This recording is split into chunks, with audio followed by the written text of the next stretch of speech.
Hi, this is Ruth Theresa with One Inspiring Woman, and today I'm in the house with Carmen. Hey. And we are talking about psychic abilities, and the one that she had the most questions on today was Astro Projecting.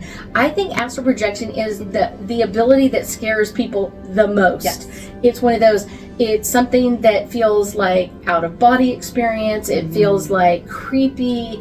A lot of people have like a lot of weird sensations. Now, I'm going to explain the basics and then I'm going to let her kind of like ask her questions. So literally what happens is your body is in bed and you're sleeping, all this kind of stuff, and your soul kind of peels off. Your body's fine. There's no problem that you haven't died or anything else. Your soul kind of gets off and wanders about the world a little bit, and then it comes back in. So that's just the basics of astral projection. It's just the like basics. So what are some of your questions? So when you actually are walking in your own home and you have strangers in there, that it's not your family, you just see new people in the house. So while you're astral projecting, yes. And they're trying to speak to you and you hear the music so perfectly, but you just see them in there with you.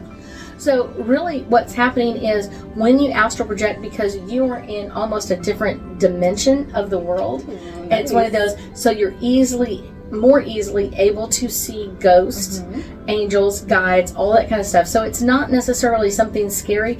Both of us are kind of used to ghosts in our house, so it's kind of like we're kind of used to it. But when you're seeing them and they look like real people and they're interacting with each other, it can be a little like, oh my gosh, what just happened?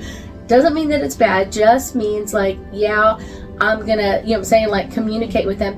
And sometimes even then, your gift of astral projection is more clairvoyant, like you're seeing it, but a lot of times like it doesn't connect to your other abilities. So you may not be able to hear everything, or you may not be able to hear their words. You may see their mouth move, but not hear anything. So it's not necessarily bad, but it can be like a little like, okay, I feel like he's talking, but there's nothing coming out. Like, what the heck is that all about? It's just means that ability didn't wake up and go on this journey.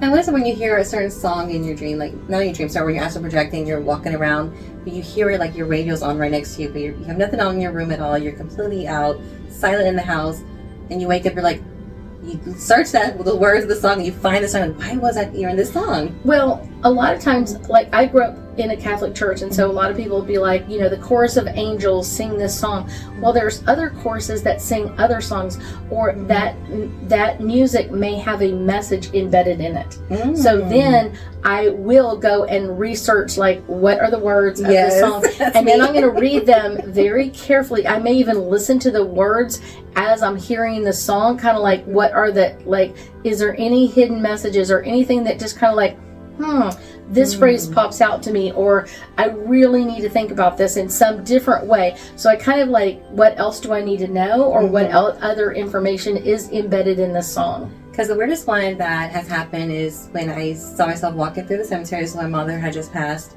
and I started hearing the song, and I researched it. It was actually the mama song from Dumbo. When she's holding him and rocking him like my baby. I'm like, oh, so that's like a cute little message. So when we astral project, can our loved ones give us messages like that? They can. Messages come in many different ways, and astral projection is just one of those ways.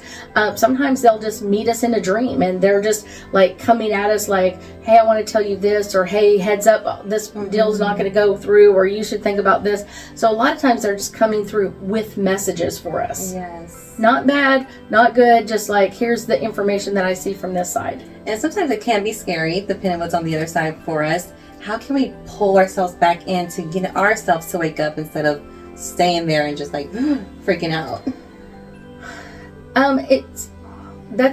It's like an upper level ability, so it's not necessarily bad. It's not like, oh my gosh. But it's one of those, first you have to be aware that you are astral projecting and that you have the ability to pull yourself back in.